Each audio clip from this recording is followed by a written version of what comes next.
reads me now. Okay, so you conducted your own investigation into the Sony hacking, and you have determined that it was an inside job involving Sony employees. So who do you say did this, and what facts and evidence do you have that brings you to this conclusion?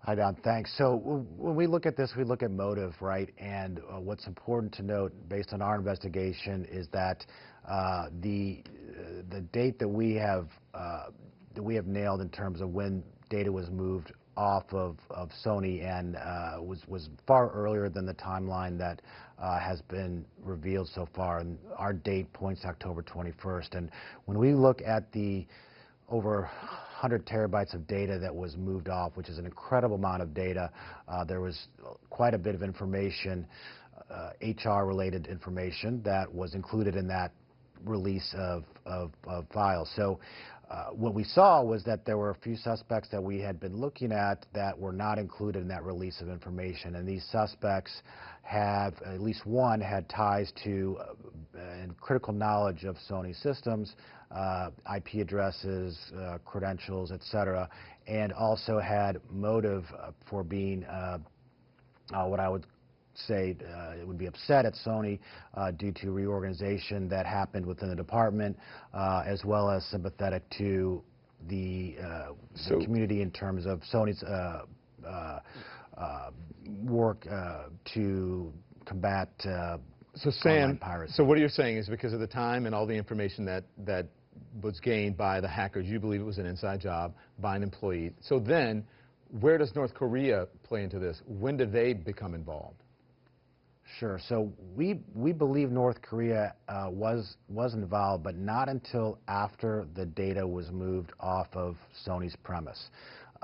Now, does that mean that North Korea was working with the attackers and the hacker groups pre-incident or post-incident? We believe it was after. We don't see any evidence that today that North Korea was the driver of the movement of the data off. So we would see North Korea as a beneficiary of the information that was lifted off of the network. Okay, Sam. So then let's make this concise for our viewers. So you believe October 21st is when the first information was removed from Sony's system, correct?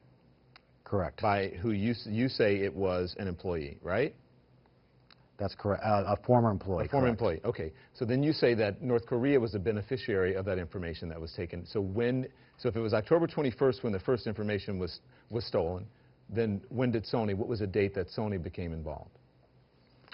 Sony, December 2nd, I believe, was when. I'm sorry. When North Korea. Announced. Sorry, and North Korea became involved. It was in early December was when the breach was announced. We believe North Korea, because the first demand that came from the attackers was a ransom demand. It was nothing around the move of the interview. So it was 1 to 2 weeks post December 2nd, so call it early to mid-December, when North Korea took advantage of the situation, was able to benefit from the data that was released. Are you saying did the employee sell the information to North Korea? What are you saying here? How did they become involved? We don't know. That part of the investigation, we're continuing our work, but I don't know how North Korea tied themselves to the original leakers. But this is a community of hackers that has a long reach, and it would not be impossible at all for North Korea to involve and provide guidance to those that had lifted the data and be able to perhaps influence their messaging. Okay. So as I understand, today you met with the FBI. Can you tell us about that meeting?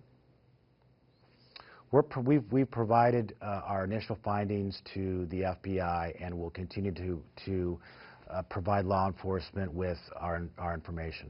Okay, so what are the next steps here? So the next steps for Norse is really to do two things. One, we want to help educate enterprises that the insider threat is a very real one, and one that should be taken seriously.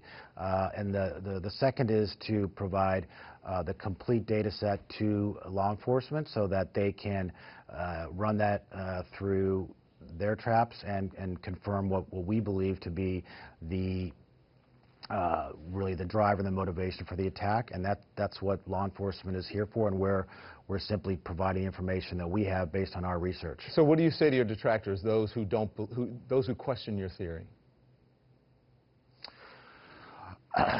To those, I would say that we are very good at this work.